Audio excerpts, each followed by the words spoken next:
감사하신 주님,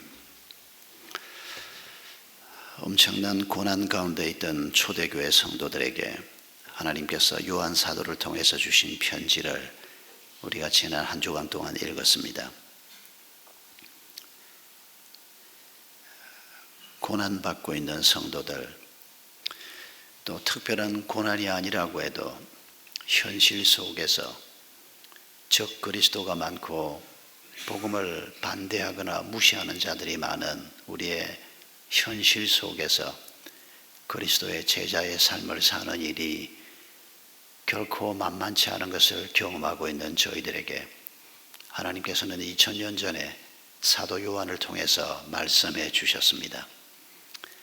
주님께서 우리에게 말씀하신 그 말씀이 어떤 의미를 갖는지, 특별히 생명이라는 주제를 가지고 저희들이 함께 주의 말씀을 나눕니다.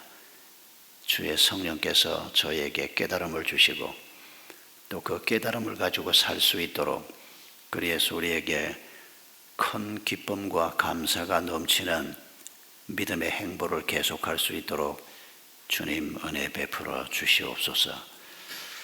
예수님의 이름으로 기도하옵나이다. 아멘.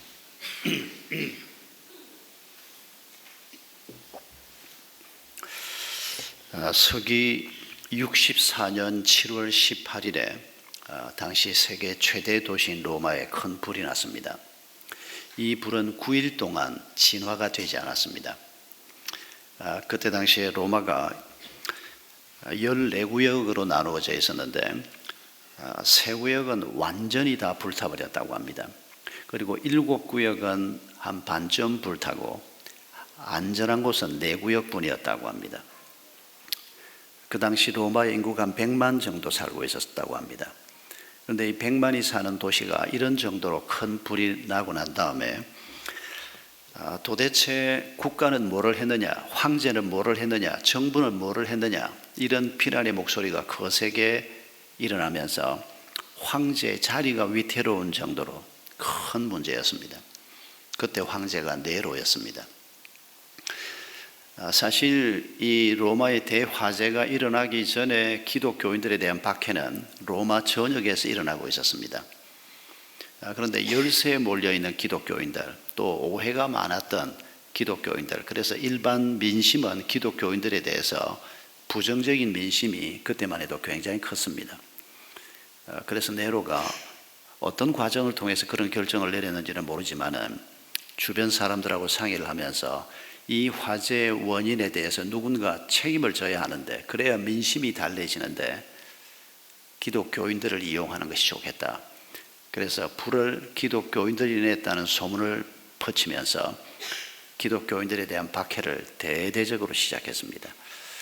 그동안의 박해하고 비교가 되지 않는 것이, 이제는 로마 황제가 앞장서서 그 엄청난 화재에 대한 책임을 물으면서 교회에 대한 엄청난 박해가 시작된 때가 바로 서기 64년입니다. 사도 요한이 요한 1서, 2서, 3서 3번의 편지를 썼는데, 이 편지를 쓴 때가 언젠가 하니까 이 박해가 한 10수년 정도 교회를 짓밟고 사람들이 죽음을 당하고 투옥이 되고 이런 엄청난 시련이 계속되고 있는 상황에서 로마 대화재가 생긴 지 불과 한 짧았으면 한 15년, 길어봤자 20년이 채 되지 않는 그런 시점에서 이 편지를 쓴 것입니다.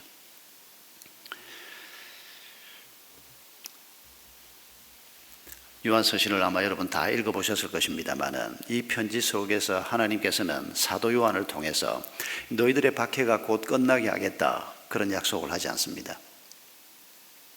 참 안타까운, 아니 이렇게 힘이 드는데 왜 하나님께서 이 문제를 빨리 끝나게 하겠다라고 약속해 주지 않는가? 이건 2000년 전 그리스도인들 뿐도 아니고 오늘 우리도 똑같은 질문을 하나님 앞에 할 수밖에 없습니다. 물론 오늘은 국가적인 단위에서는 2000년 전 로마 통치하처럼 우리 남한에서 이런 박해가 있지는 않습니다. 그러나 우리가 그리스도인으로서 우리의 삶을 산다는 측면에서 생각해 보면, 외부에서 박해가 있든지 혹은 박해가 없든지 무관심하든지 이건 결코 녹록지 않은 싸움입니다. 내가 그리스도인으로서 정직하게 진실되게 믿음으로 한번 살아보겠다고 하는데 회사에서 나를 지지해주는 사람은 별로 없을 겁니다. 심지어 그리스도인들조차도 지나치다고 핀잔할지 모릅니다.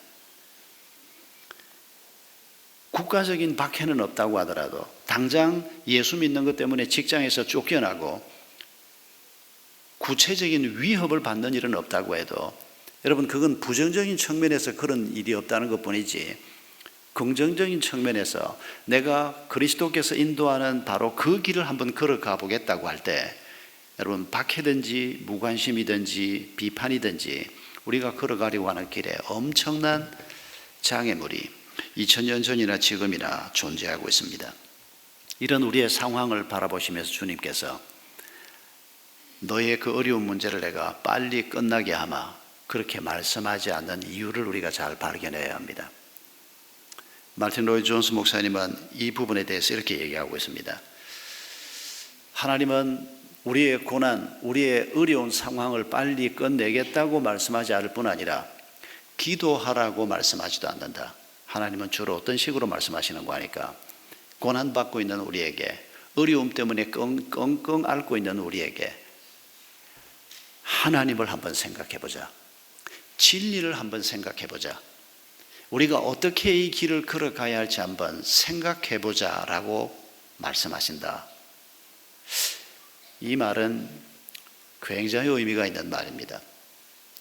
기도해야 합니다. 고난이 빨리 끝이 나야 합니다.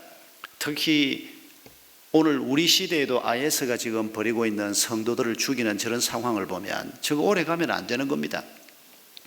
하나님도 결코 그 고난이 오래 가기를 원하시지는 않을 것입니다. 그러나 왜 이 상황을 종결하겠다는 약속은 하지 않고 진리를 한번 생각해 보자. 내가 누구인지를 너희가 다시 한번 생각해 봐라. 그리스도인인 너희가 어떤 사람인지를 다시 한번 생각해 봐라. 내가 너희에게 주려고 하는 생명이 뭔지를 한번 생각해 봐라. 내가 너희에게 주려고 하는 기쁨이 뭔지를 한번 생각해 봐라. 내가 너희에게 주려고 하는 사귐이 뭔지를 한번 생각해 봐라. 주 안에 거한다는 것이 뭔지를 한번 생각해 봐라.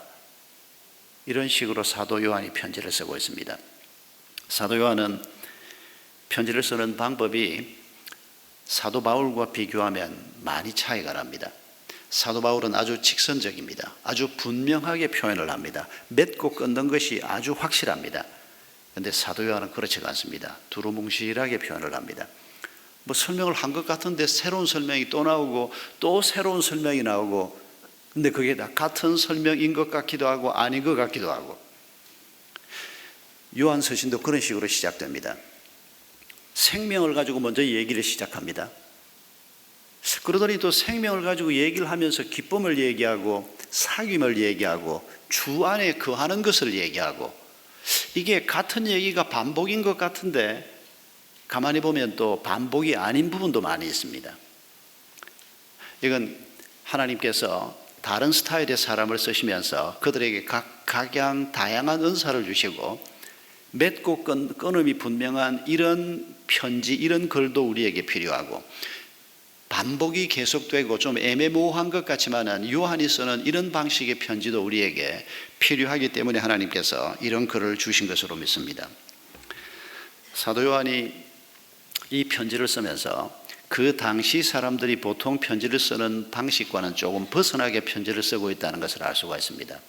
그 당시 분들은 편지를 쓸 때 인사를 항상 먼저 씁니다. 바울의 편지에서 거의 대부분 나오는 주 안에서 내가 여러분에게 문안합니다. 사도된 내가 여러분에게 이 편지를 쓰는 것은, 이런 식으로 문안하고 편지를 쓰는 자기가 누구인가 하는 얘기를 편지 서두에서 쓰는 게 그 당시 편지를 쓰는 방법입니다. 그런데 우리가 지금 요한일서 시작을 보면 인사도 없고 편지를 쓰는 자기가 누군가도 얘기하지 않고 바로 본론에 들어갑니다.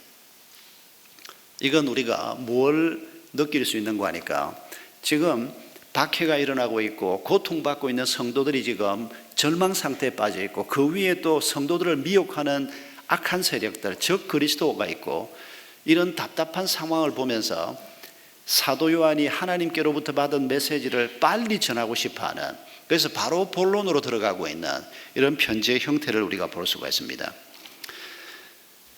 사도 요한이 이 편지에서 제일 먼저 다루고 있는 주제가 생명에 관한 얘기입니다.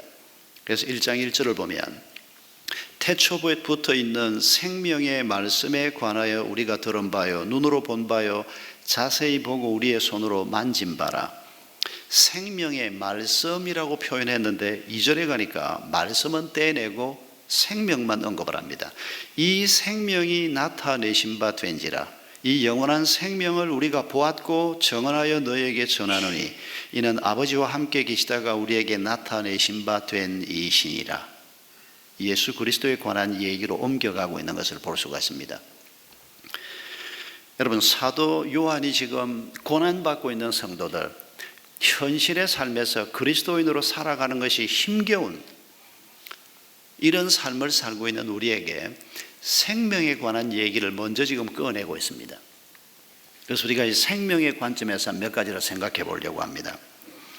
이 생명을 얘기하면서 2장 25절에서는 하나님께서 우리에게 영원한 생명을 약속하셨다라고 말씀하고 있습니다. 시작할 때는 이 생명이 예수 그리스도인 것을 말씀하셨고, 편지의 중간쯤에 오니까 우리에게 이 영원한 생명을 하나님께서 약속하셨다, 이렇게 말씀하시는 것입니다. 여러분, 이 생명에 관한 요한의 맨 첫 설명에서 우리가 기억해야 할 게 있습니다. 우리가라고 말합니다. 우리가 눈으로 본 바요, 자세히 보았고 우리의 손으로 만진 바라. 여러분, 이 생명 예수 그리스도에 관해서 요한이 다른 사람 누구도 보지 못한 것을 내가 보았다, 이렇게 말하지 않고 있는 것에 유의해야 합니다. 하나님은 이 땅에 공동체를 세우고 계시는 분입니다. 우리 주변에 가끔씩 누구도, 역사 속에 어떤 인물도 오늘 이 시대에 누구도 깨닫지 못한 것을 내가 깨달았다, 이런 메시지를 가지고 나타나는 사람들이 자주 있습니다. 지금도 우리 주변에 이런 사람들이 있습니다. 또 좀 복음적인 강단에서 설교하는 목회자들 중에서도 자기의 성경 해석에 대해서 이런 언급을 하는 사람들이 있습니다.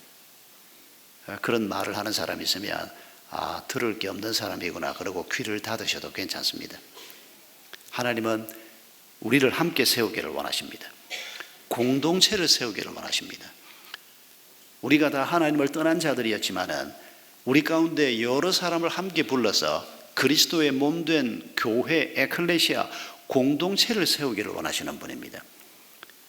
여러분, 이 가르침이 의미하는 바가 무엇입니까? 지금 이 고난 속에 있지만은 요한이 우리가 함께 본 것처럼, 그리고 이걸 정언해서 내가 너에게 전하려고 하는 공동체로 우리가 함께 서 있을 때 서로 격려하고 사랑하고, 이 진리가 너무도 틀림없는 진리라고 하는 것을 나 혼자만 믿고 있으면 이게 때로 흔들리기도 하는데, 그런데 우리 가족들이, 공동체는 항상 두 가지 공동체가 가장 중요합니다. 우리의 가정, 그리고 우리의 목장입니다. 교회 공동체입니다. 교회 공동체에 그럴 때 은혜 샘물교회를 먼저 떠올리지 마십시오. 이 큰 공동체는 공동체로서의 의미는 좀 약합니다. 목장이 중요합니다. 이 작은 공동체에서 서로 기도 제목을 나누고 내 마음을 내놓고 우리가 서로 격려하고 문제가 생길 때 함께 늘 기도해 줄 수 있는 공동체 말입니다. 이 공동체에 속해 있지 않으면 하나님의 교회에 속해 있다고 말하기가 좀 어렵다고 보는 겁니다. 내가 예배의 자리에 오지 않느냐? 예배 공동체에 속한 것은 사실입니다. 그러나 정말 하나님이 말씀하시는 그 코이노니아가 이루어지는 세상과 분리된, 그러나 세상 속에서 함께 격려하면서 길을 걸어가는 이 공동체에 내가 속해 있느냐? 그걸 우리가 가정과 목장에서 이 공동체를 만들어갈 것을 늘 염두에 두셔야 합니다. 그리고 1장 1절부터 사도 요한은 말합니다. 우리가 이렇게 눈으로 보고 듣고 손으로 만진 이 생명을 내가 너희들에게 정언하고 있다. 다른 사람 또한 이 진리를 알도록 내가 지금 정언하고 있다라고 말합니다. 여러분, 이 정언이 2000년 동안 반복돼서 오늘 우리에게까지 전해진 것입니다. 만약에 이렇게 정언하는 사람들이 없었다면 이 복음이 오늘까지 계속 사람들에게 전해지지 못했을 것입니다. 우리가 이 좋은 계절에 VIP 초청 주일을 추수감사주일에 지키려고 하는 이유도 동일합니다. 부족하지만은 내가 이 생명을 아는 사람이라면, 이 생명을 알지 못하는 사람이라면 VIP를 초청하기가 좀 어렵습니다. 뭐라고 부르겠습니까? 그 사람들을. 우리 마음속에 있는 동기를 물론 초청을 하면서 다 설명할 필요는 없지만은, 그래도 내 마음속에 이 중요한 동기가 있는 사람이라야 저 사람이 한번 하나님의 말씀을 듣고 이 생명, 영원한 생명에 관한 말씀 앞에 마음을 좀 열면 저 사람에게, 그리고 그의 집안에, 그의 후대에 큰 축복이 될 텐데, 이런 확신이 없다면 우리가 어떻게 초청을 하겠습니까? 아직 이런 확신이 없는 분은 다음 주일 VIP 초청 주일 신경 쓰지 마십시오. 당신 자신의 문제를 더 신경 쓰는 것이 중요할 것 같습니다. 여러분들, 요한이 지금 증언하는 것처럼 1세기 그리스도인들이 다음 사람들을 향해서 그의 자녀들에게, 이웃들에게 전해 주었고, 그 복음이 또 증거되고 증거돼서 오늘 우리에게까지 온 것을 기억해야 합니다. 이 생명이 1장 2절에 아버지와 함께 계시다가 우리에게 나타내신 바 된 분이시라. 이 생명이 바로 예수 그리스도시라고 말씀하고 있는 것에 여러분 유의하십시다. 예수 그리스도, 그분이 우리 마음속에 계시면 이 생명이 내게 있는 것입니다. 예수 그리스도가 내 마음속에 없으면 이 생명과 나는 상관이 없는 것입니다. 예수 그리스도가 내 마음속에 있다 없다, 그걸 어떻게 알 수 있느냐? 마음속에 아침에 일어날 때마다 뜨거움이 생긴다든지 뭔가 정상이 나타나야 될 거 아니냐? 아닙니다. 그런 육체적인 정상을 가지고는 판단하기가 어렵습니다. 저는 예수 그리스도가 내 마음속에 있느냐 없느냐 하는 문제를 판단하는 가장 중요한 바로미터는 이것이라고 생각합니다. 예수님이 우리 안에 계시다고 성경이 말합니다. 영이신 그분이 우리 안에 계시다고 말하는데, 그런데 여러분, 그건 공간 문제를 얘기하는 게 아닙니다. 예수라고 하는 분이 내 몸의 공간 안에 들어와 계신다, 이렇게 만약 이해한다면 그건 좀 문제가 있는 이해입니다. 표현은 우리가 주 안에 있다, 주님이 내 안에 있다, 이렇게 말하지만은 그건 사실은 관계 측면에서 이해해야 될 표현입니다. 영원한 생명이라고 하는 것도 마찬가지입니다. 영원한 생명, 그러니까 우리는 시간 개념을 가지고 죽지 않고 혹은 죽더라도 새로운 생명으로 영원히 존재하는 생명, 그래서 이 생명보다는 영원에 우리가 더 초점을 맞춰서 생각하는 경향이 있습니다. 아닙니다, 여러분. 하나님 알지 못하는 사람도, 이 영원한 생명을 갖지 못한 사람도 영원히 존재한다는 것을 여러분 모르십니까? 인간은 불멸의 존재입니다. 지어진 모든 인간은 영존하는 존재입니다. 어디에서 영존하느냐, 그 차이뿐입니다. 지옥 속에서 영존하느냐, 아니면 하나님과 함께 영원히 존재하느냐. 하나님과 함께 존재하면 그건 영원한 생명이라고 얘기하는데, 하나님이 계시지 않는 곳에 존재하면 그건 영원한 생명이라고 성경이 말하지 않습니다. 시간, 공간이 문제가 아니고 하나님과의 관계가 중요하다는 것입니다. 예수 그리스도가 내 안에 있느냐 없느냐, 예수님과 내가 어떤 관계에 있느냐라는 것입니다. 또 한번 상기시켜 볼까요? 여러분, 고린도전서 12장 3절 기억하시겠습니까? 사도 바울이 고린도 성도들에게 이렇게 말합니다. 고린도하고 예루살렘은 꽤 떨어져 있습니다. 지중해 연안에 있긴 하지만 꽤 떨어져 있습니다. 이 고린도는 지중해 연안이 아니고 에게 쪽에 붙어 있죠. 지금 헷갈리는 지명을 제가 지금 괜히 언급을 해가지고 지중해, 에게 둘 다 취소하겠습니다. 지금 갑자기 지도가 막 헷갈리는데, 고린도하고 예루살렘은 조금 거리가 있습니다. 그런데 고린도에 살고 있는 사람들에게 복음을 전해서, 그리고 지금 시간이 좀 지난 다음에 바울은 고린도를 떠나 있습니다. 그리고 그들에게 편지를 씁니다. 그러면서 예수의 얘기를 고린도전서 12장 3절에서 어떻게 하는가 하니까, 성령으로 말미암지 않고는 예수를 주라 할 수 없다라고 표현합니다. 뉴스로 들은 사람들 입으로 예수 얘기를 들은 사람들은 예수를 고린도전서 12장 3절에서 저주할 자라고 한다. 왜냐하면 아무리 그가 살아생전에 훌륭한 인물이었다고 해도 십자가에 달려 죽는 비참한 최후를 맞은 사람입니다. 그 한 가지 사실만으로도 그 시대 사람들은 저주받은 사람이라고 얘기했습니다. 그런데 성령으로 말미암은 사람들은 십자가에 달려 죽은 그 예수 그리스도가 저주받은 사람이 아니고 나의 진정한 주인이다.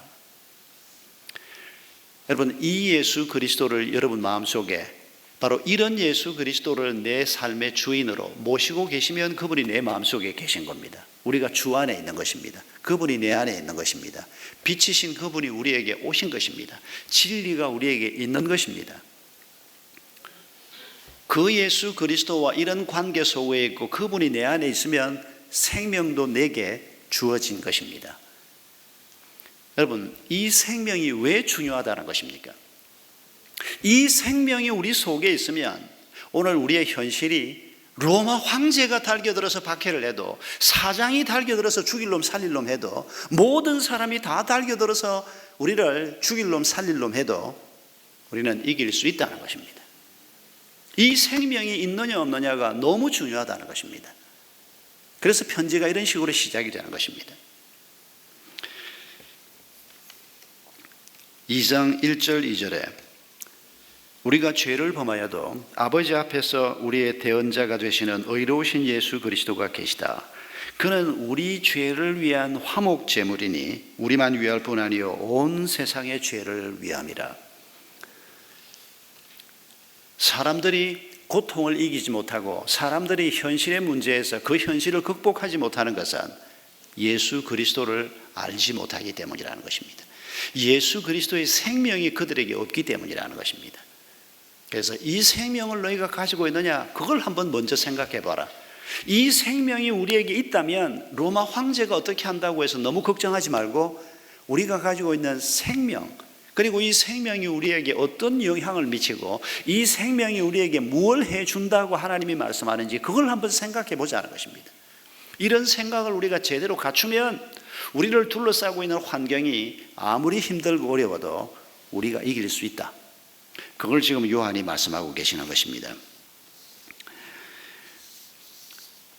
1장 3절 4절에서 이 생명에 이어서 사도가 설명하는 중요한 내용이 나옵니다. 우리가 보고 들은 바를 너희에게 전함은 너희로 우리와 사귐이 있게 하려 함이니 우리의 사귐은 아버지와 그의 아들 예수 그리스도와 더불어 누림이라. 우리가 이것을 써면 우리의 기쁨이 충만하게 하려 함이라. 이 생명을 가진 자에게 약속되는 두 가지 얘기를 하고 있습니다. 사귐과 기쁨입니다. 우리가 예수 그리스도만이 내 삶의 주인이시다 라고 하는 고백이 있을 때 우리에게 생명이 주어집니다. 그리고 이 생명은 어떤 모습으로 점점 더 자라가는 거 하니까 사귐, 기쁨 이런 모습으로 자라간다는 것입니다. 사귐도 두 가지입니다. 누구와의 사귐이 먼저 나옵니까? 우리와의 사귐. 믿음의 사람들이 함께 서로 사귀고 격려하는 것. 아니, 요한이 무슨 힘이 있다고? 지금 요한은 에베소에서 목회하고 있습니다. 아마 이 편지를 쓰고 얼마 있지 않아서 붙잡혀서 밤모섬으로 갔다가 또 다행히 살아서 다시 에베소로 돌아오신 것으로 짐작하는데, 아니 요한이 고난받고 있는 우리를 위해서 뭐 높은 사람 만나서 좀 제발 좀 그렇게 하지 말라고 얘기할 만한 뭐 사회적인 영향력이 있는 사람인가? 아니면 돈이라도 좀 풀어서 먹고 사는 문제라도 좀 해결해 줄 수 있는 사람인가? 그런 힘이 사도에게는 전혀 없습니다. 그러나 사도는 지금 확신하고 있습니다. 우리가 함께 교제하고 그리고 우리의 이 사귐이 하나님과 그 아들 예수 그리스도와의 사귐으로 우리가 함께 이 코이노니아 안에 들어와 있다면 걱정하지 말자는 것입니다. 걱정하지 않아도 된다는 것입니다. 우리의 현실의 문제를 놓고 너무 아둥바둥하지 말라는 것입니다. 여러분이 이 두 가지 사귐이 이 가을에 여러분의 삶에 풍성하게 임하기를 바랍니다. 여러분 오늘 이 자리에 와 계시지만은 지금 요한이 우리와의 사귐이 있고 라고 말하는 것처럼 여러분에게 누군가 하나님의 사람들과의 사귐이 있습니까? 그거 없다면 당신은 곧 쓰러질 수 있는 사람입니다. 뭐 돈 좀 있다고요? 뭐 사회생활 잘하고 있다고요? 몸도 건강하다고요? 그게 얼마나 갈 것 같습니까? 그게 얼마나 힘이 있을 것 같습니까? 여러분 하나님께로부터 시작된 사귐 그리고 성도들이 함께 사귀는 사귐 이게 바로 우리가 목장에서 우리의 가정에서 우리가 계속해서 추구하는 가치입니다. 이 공동체 안에서 예수 그리스도가 얼마나 중요한지 그의 진리가 얼마나 중요한지를 끊임없이 나누면서 서로 격려하고 함께 이 길을 나아갈 이 사귐이 없다면 우리는 허약한 자가 될 수밖에 없습니다. 그리고 이 사귐은 말할 것도 없이 우리의 아버지이신 아빠이신 하나님 그의 아들이신 예수 그리스도와의 사귐에서부터 시작되는 겁니다. 여러분 이 두 사귐 성도들과의 사귐 뭐 격이 맞아야 뭐 얘기를 하지 이런 건방진 소리 하시지 말아야 됩니다. 막 예수 믿고 아직 뭐 어디가 길인지 어디가 뭐 길이 아닌지도 분별이 안 되는 분들이 그런 말 하는 것은 이해할 수 있고 또 그럴 수밖에 없습니다. 제가 대학생 때 가르쳤던 형제 하나가 서울 친구인데 해운대 자리를 잡았습니다. 해운대가 너무 좋다는 겁니다. 여러분 해운대 가보시면 그 말 이해할 겁니다. 서울 와서 자기가 아무리 의사로서 열심히 살아도 해운대에서 누리는 만큼 못 살기 때문에 아예 그냥 해운대 자리를 잡고 산다고. 오래간만에 만나서 얘기를 하는데 교회는 요새 어디로 나가고 있냐 그러니까 머뭇거려요. 그러더니 그 친구가 한 말이 조금 전에 제가 한 말입니다. 교회를 한 몇 군데 갔는데 격이 맞지가 않아서 이따위 소리를 하는 겁니다. 참 얼마나 기가 막히는지. 그날 아침에 제가 아침밥을 같이 먹다가 말고는 밥 먹는 걸 중단하고 이 인간을 도대체 어떻게 해야 되나. 지금 한 30분 정도 시간 더 있는데 아침에 이제 출근해야 되기 전에 만났는데 그날 제가 그 참담했던 마음을 잊을 수가 없습니다. 청년 때 열심히 신앙생활했습니다.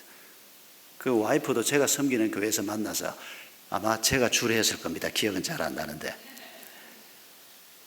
믿음 있는 부부가 만나서니 정말 축복받은 가정이라고 생각했던 오래간만에 제가 만나서 얼마나 신앙생활을 잘하고 있는지 들으면 제가 힘이 생기니까 전리품 모으러 간 기분으로 제가 만났는데 이건 전리품은커녕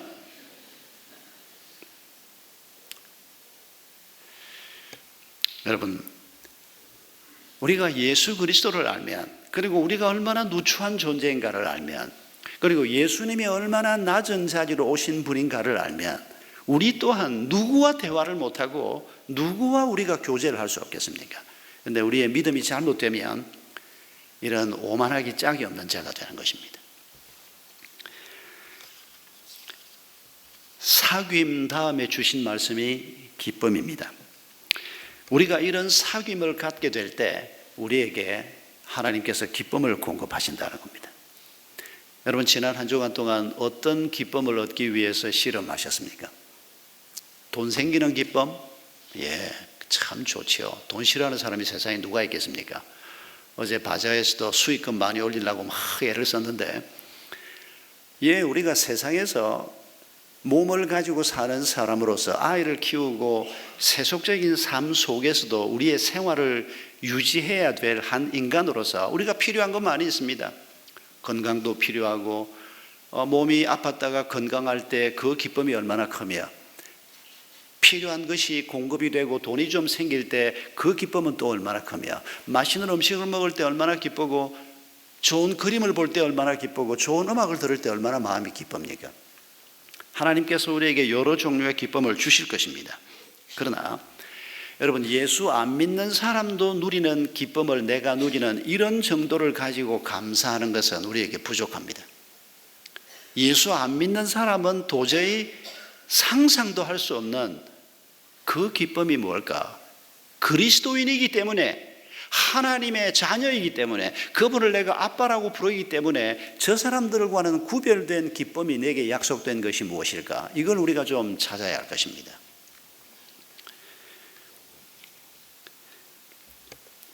사도 바울께서 빌립보 4장 4절에서 주 안에서 항상 기뻐하라. 내가 다시 말하노니 기뻐하라.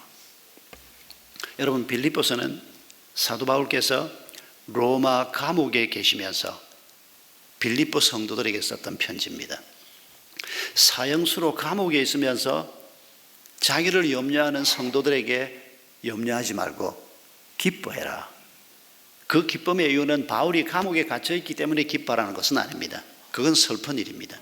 그건 안타까운 일입니다. 그러나 오늘 우리가 어디에 있든 간에 지금 바울 자신은 죽음과 삶 사이에 끼어 있는데, 내가 마음 같아서는 빨리 하나님 앞에 가고 싶은 마음도 있으나, 그러나 이 땅에서 해야 될 일이 있다면 하나님이 내 생명을 좀 더 유지시켜 줄 수도 있고, 그러나 오늘 우리의 현실의 문제 때문에 너무 슬퍼하지 말고 우리가 받은 영광스러운 복음 때문에 하나님을 내가 아빠라고 부르면서 이 길을 걸어갈 수 있다는 이 사실 때문에 우리가 감옥에 있든지 감옥 밖에 있든지, 돈이 좀 있든지 없든지, 몸이 좀 아프든지 건강하든지 우리가 기뻐할 수 있다고 사도 바울이 말씀하고 계시는 것입니다. 여러분, 이 기쁨을 우리가 누리지 못한다면 우리는 현실의 삶에서 쉽게 넘어지는 자가 될 수밖에 없습니다. 이 기쁨을 우리가 누리지 못한다면 우리는 그리스도인으로서 무언가를 하기가 대단히 어려울 것입니다. 지난 주간에 한 젊은 목사가 저를 찾아왔습니다. 개척교회를 준비하고 있다고 얘기했습니다. 돈 준비도 하나도 된 것도 없고, 자기가 섬기고 있는 교회에서는 자기를 개척교회에 전혀 지원할 수 없다고 얘기하고, 그래서 연말까지 심호하고 사표를 내고, 그리고 한 준비를 조금 더 해서 내년 봄에는 교회를 개척하려고 하는데, 개척에 동참하려고 하는 사람도 없고 돈도 한 푼도 없고 부목사로 있는 집 사택마저도 연말이면 내놓아야 되고 아무것도 없다는 겁니다. 그래서 제가 물었습니다. 교회가 뭐라고 생각하냐? 제가 너 밥벌이 하는 장소라고 생각하냐? 그렇게 묻고 싶었는데 차마 그렇게 물을 수는 없었고, 교회가 뭐라고 생각하냐? 얼른 답을 못했습니다. 교회가 그리스도의 몸 아니냐? 마태복음 16장에 교회는 너가 교회고 내가 교회고 네가 세우려고 하는 공동체가 교회인데, 교회는 죽음의 권세를 이기는 그리스도의 몸이라고 말하지 않느냐? 이 영광스러운 교회, 세상의 희망이 되는 이 교회를 지금 하나님께서 너에게 개척을 해서 교회를 세우라고 하는 이 명령을 받았다는 사실 때문에 마음이 기쁘냐?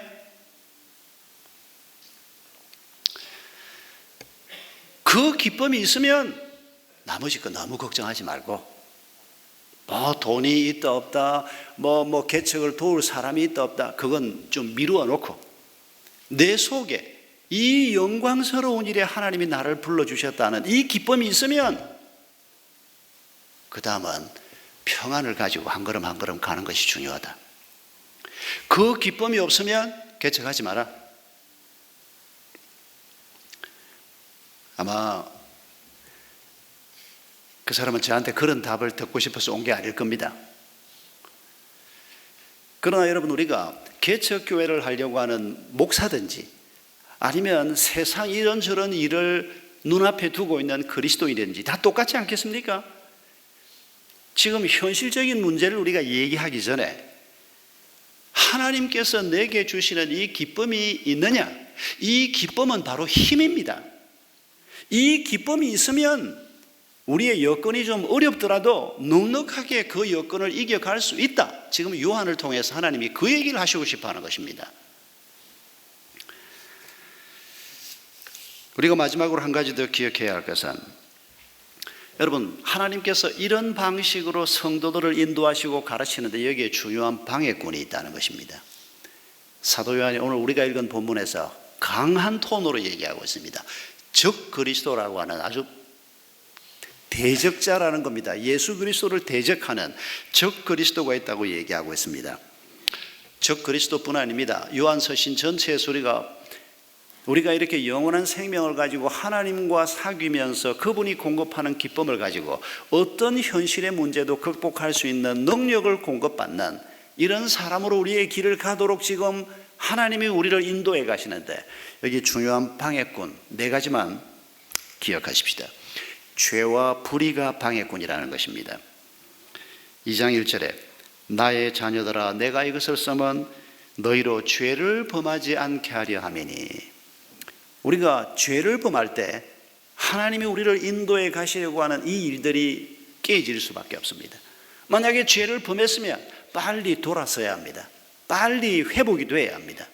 죄의 자리에 있다면 빨리 우리가 회개하고 우리의 대속자이시고 우리의 대언자이신 예수 그리스도에게로 돌아와야 하는 것입니다. 이게 급하지 현실에 고난이 있다, 성진이 어떻다, 이게 급한 문제가 아니라는 것입니다.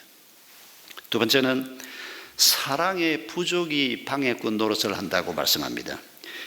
2장 9절로 11절에 빛 가운데 있다 하면서 형제를 미워하는 자는 지금까지 어둠에 있는 자요, 그 형제를 사랑하는 자는 빛 가운데 거하여 자기 속에 거리낌이 없으나 그의 형제를 미워하는 자는 어둠 가운데 있고, 하나님이 인도해 가는 이 길이 아주 명확한데 우리가 사랑하지 못하는, 사랑이 부족한, 이게 부부관계를 무너뜨리고 이게 부모 자식 관계를 무너뜨린다는 사실을 기억해야 한다는 겁니다.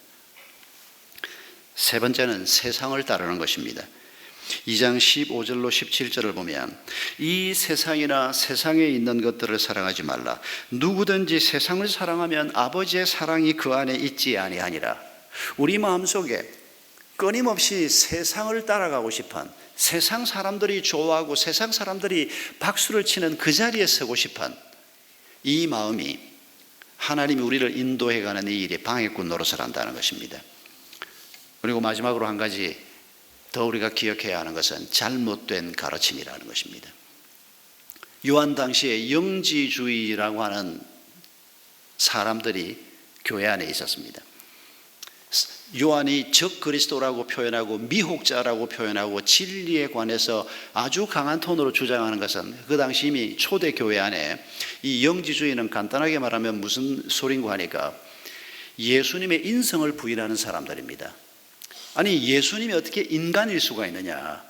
그러니까 이분들은 성경을 해석을 할 때 예수님이 십자가에 달려 죽었다는 것도 예수님의 육체에 대해서는 관심이 없으니까 예수님이 육체를 잠깐 빌려 썼긴 썼는데 예수님의 죽음이라고 하는 것도 빌려 쓴 그 육체가 잠깐 죽은 것뿐이고 이 예수님이 영적인 존재라고 하는 것에 너무 초점을 맞추다 보니까 예수님의 인성과 예수님의 신성이 균형을 갖는 게 아니고 아예 인성은 부인해버리고 인간으로서의 예수 그리스도, 우리의 삶의 자리에 서신 예수 그리스도, 우리의 고통과 외로움과 배신과 아픔을 다 경험하시고 아파하시는 예수 그리스도에 대한 이해가 없는, 그러면서 굉장히 신령하게 얘기합니다. 그런 하찮은 모습을 예수님이 갖는 게 아니다. 그건 잠깐 빌려 쓴 것뿐이다. 이런 식으로 주장하는 사람들을 영지주의라고 불렀습니다. 적 그리스도들입니다. 여러분, 오늘도 하나님의 말씀을 왜곡되게 설명하는 잘못된 가르침이 굉장히 많습니다. 이 잘못된 가르침이 마음속에 들어와서 하나님이 우리를 인도해가는 이 길을 가로막는 경우를 오늘도 우리 안에서 많이 보고 있습니다. 그러다가 교회를 떠나는 사람도 있습니다. 아무리 붙들어도 결국 떠나버리고 맙니다. 여러분, 조심하셔야 합니다. 아무 책이나 읽지 마십시오. 아무 방송이나 듣지 마십시오. 검증해서 정말 들어도 괜찮은 것 아니면, 읽어도 괜찮은 것 아니면 여러분 그 책이나 방송에서 나오는 설교 같은 것들이 아주 논리적으로, 그리고 사탄의 역사 속에서 사람을 흡인하는 힘이 있기 때문에 우리도 모르게 빨려 들어가는 경우가 굉장히 많습니다. 그리고 기본적인 말씀에 대한 지식이 우리에게 없을 때 그런 일이 생깁니다. 여러분, 위조 지폐를 분별해내는 전문가를 키울 때 어떻게 한다는지 얘기 들으셨죠? 진폐를 계속 만지게 한다는 겁니다. 진짜 지폐를 계속 만지면 나중에 위패를 보면 단박 알 수가 있는데, 여러분, 이 방법은 오늘 우리의 영적인 삶에도 마찬가지입니다. 우리가 하나님이 우리를 인도해가는 이 삶의 기초가 든든하게 놓여져 있으면 잘못된 가치관이 들어올 때 쉽게 분별을 할 수가 있습니다. 그런데 이게 분별이 안 되는 경우가 많습니다. 2000년 동안 계속 교회는 이런 시련 앞에 있어 왔습니다. 여러분, 하나님께서는 그 엄청난 박해 속에 있던 성도들을 결국은 지난 2000년 역사에 어디에도 볼 수 없는 믿음의 사람들로 세우셨습니다. 하나님의 뜻이 그렇게 이루어졌습니다. 오늘도 하나님께서는 우리를 통해서 하나님의 뜻이 이루어지기를 원하십니다. 이런 하나님을 우리가 다시 한번 바라보면서 우리의 현실의 문제들이 힘들고 어렵더라도 오늘 본문이 권고하는 것처럼 하나님이 주시려고 하는 영원한 생명이 무엇인가? 하나님이 우리에게 주시려고 하는 사귐은 무엇이고 기쁨은 무엇인가? 여러분, 이런 기초를 든든히 하고 그리고 우리의 현실의 문제를 바라보면 현실을 절대 이길 수 없겠다 이런 생각이 드는 게 아니고 이 현실의 문제를 넉넉하게 극복할 수 있겠다 이런 믿음을 우리가 가질 수 있을 것입니다. 우리 함께 찬송하겠습니다.